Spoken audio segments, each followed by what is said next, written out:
Thank you. All right, we'll continue our availability. We are now joined by AJ Allmendinger, driver of the number 47 Kingsford Charcoal Chevrolet. Congratulations on your win last week at Watkins Glen. I know it's been a busy week for you, so talk a little bit about that and how the week has been shaped up for you, as well as coming into Michigan this week. It's been really good. Luckily, I have the best PR person in the world with Jennifer Chappell. Thank you, Jen. No, it's been really good just to be able to, amongst everything, through all the interviews and everything and all the just kind of all the exposure that we have, it's been important to me to see the faces of Tad and Jody Geschichter and Brad Doherty, just because to me they're the ones that deserve all the credit, and they've worked so hard, especially with Tad and Jody starting 20 years ago and with their race team just in a barn to get to this point and to be able to share that all together is Sprint Cup victory and to have it be our first, and all the guys at the shop, they worked so hard. Just with our little race team to keep building great race cars and putting the effort in throughout this course of the year, through the ups and downs that we've had. So that to me is what's been great, to be able to share that with everybody on our race team, because we truly are just a family that works hard together. So everything that's come with that, it's just been fantastic. Real quick before we open it up, talk a little bit also. With that win, you more or less solidified your chances for the chase. Obviously haven't clinched yet, but solidified your chances. Talk a little bit about what that means to you as well. I mean, it's just big in general for all of our sponsors that support this great race team, and to be able to have Tad and Jody and Brad really be able to say that they have a race team that's in the chase. Everything that comes along with that is just so big for our race team, and can only help us to keep getting better. And we know.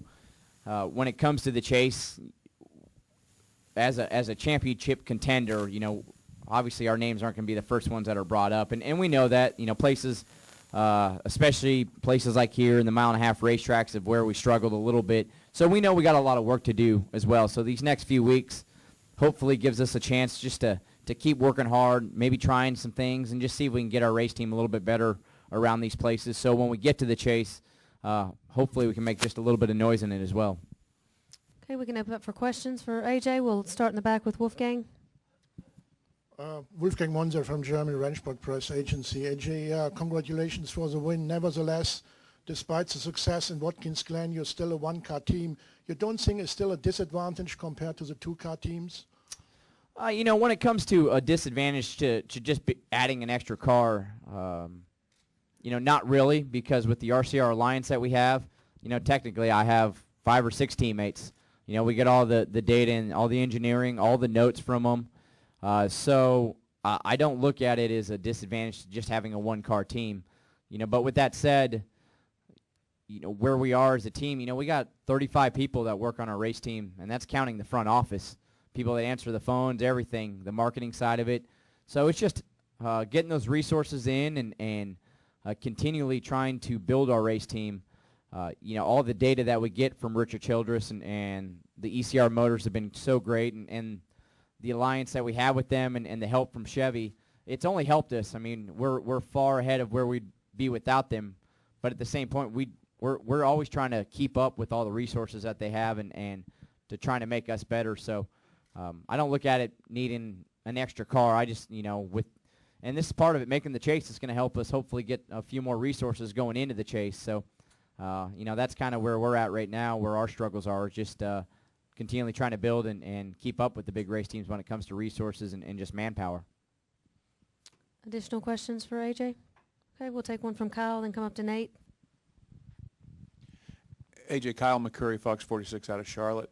Your win on Sunday kind of shows that someone can go from the Road to Recovery program and win. Talk a little bit about your journey from there to this victory and what it's been like. I mean, it's, I did it. I knew the mistake I made, and, I learned from it, and NASCAR laid out a plan to get back, and, I wasn't going to fight it.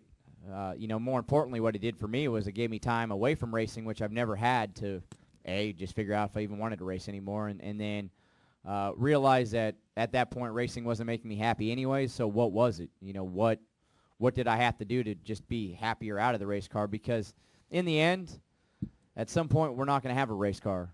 You know, whether it's next week, a year, 10 years, hopefully it's 10, 15 years, but at some point there will be no more race cars. So for the first time I had to look at that, and that's really where I was. So the whole time wasn't about trying to get back into NASCAR. I was going to do whatever it took at that point, but everything else was just trying to get myself better, and I wouldn't change anything about it. I'm way better off now than I've ever been, and honestly, without that, probably wouldn't have had to make those changes, or at least dealt with it. So it's a lot better.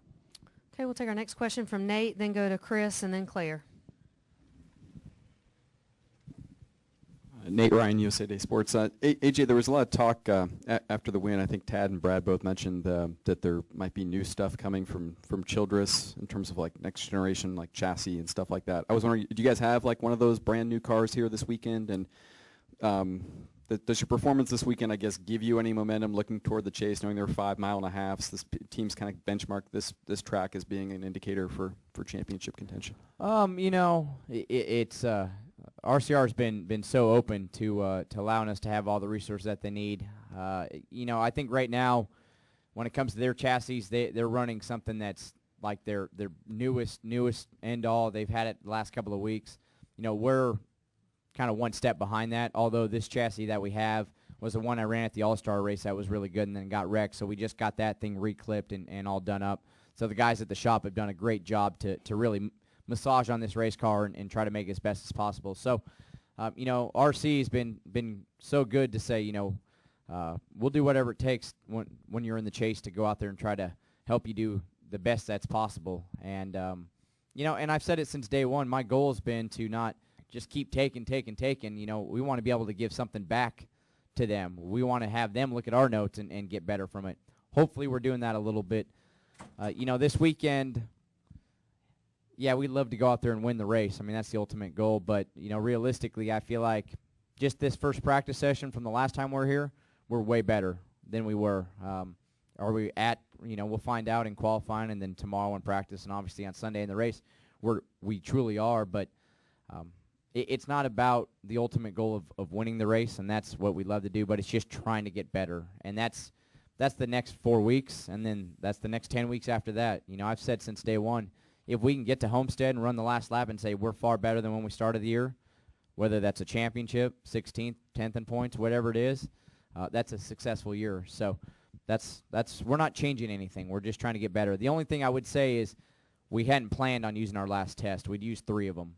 And now maybe with the win and the more money, everything that comes with that being in the chase, we might use that 4th test before the chase starts, probably at 1.5 miles somewhere. So that's something we got to have a meeting about this week. Well, we don't want to go to Chicago and suck, so we want to use it before the chase starts. Yeah, I mean, we'd figured out, but that was just something we'd planned on not even using it just to save money. But now we might have the opportunity to go test. But that's a meeting we got to have this week. You know, last week was all about enjoying it and just taking everything and just really trying to take, whether it was an interview or just celebrating back at the shop with the guys, just take it all in and truly enjoy it. Now, this weekend we're back to business, and Monday we'll have those meetings. Okay, we'll take our next question. Chris, go ahead. ChrisKnightCatchers.com. AJ, you said earlier this week you were afraid to sleep because it was like a dream, and you knew how Jimmy Johnson feels now winning so much. I figured out why he's so happy now. That victory lane, that's a good time. Yeah. What's been the best thing? Obviously, winning the race was huge, but what was the best thing once you walked out of Watkins Glen on Sunday? What was the best thing about the whole week leading up into Michigan? I think it just goes back to being at the shop with the guys. You know, just enjoying it. You know, having my parents here was so special to be able to share that with them in victory lane. And